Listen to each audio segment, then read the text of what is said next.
What do you call a place that starts with P where you get an all expense paid stay but no freedom? So meals and daily laundry service, but there's no yard time, no mingling with Gen Pop, and you have to stay in your room all the time?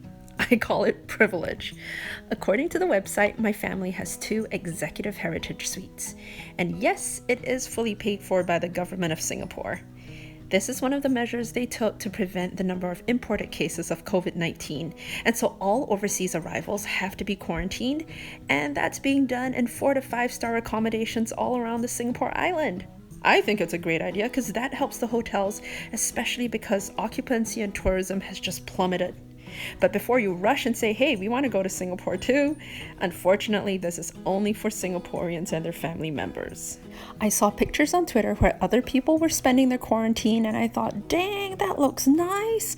I wouldn't mind a view of downtown Singapore, somewhere on the 30th floor of some hotel. But when we arrived, they told us that we would be staying at Le Méridien on the island of Sentosa, which is a little tourist destination. So some of my friends asked, okay, it's an island. Do you at least get a sea view? Well, guys, here's the big reveal. And the beach is...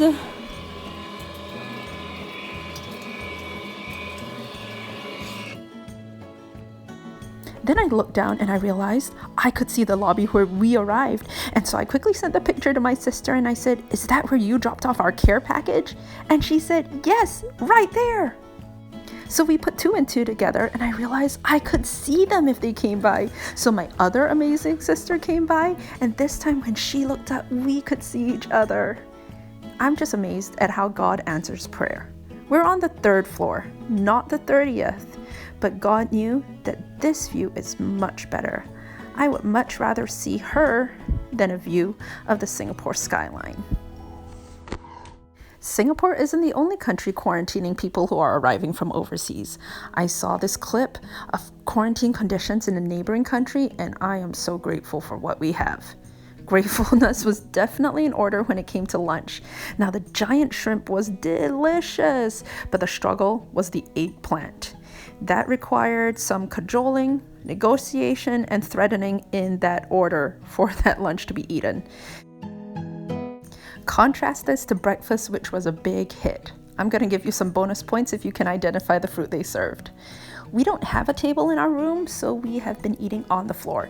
But seriously, if you look at the amount of food the kids drop, we might as well be eating off the floor.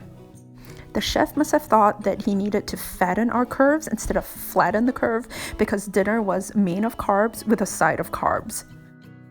Again, I am amazed by God's timing and answered prayer, because a friend brought over chicken rice. I know it looks a little anemic, but it's actually cooked in an aromatic blend of ginger and garlic, and that chicken is boiled and then shocked in cold water for a really juicy and different mouthfeel.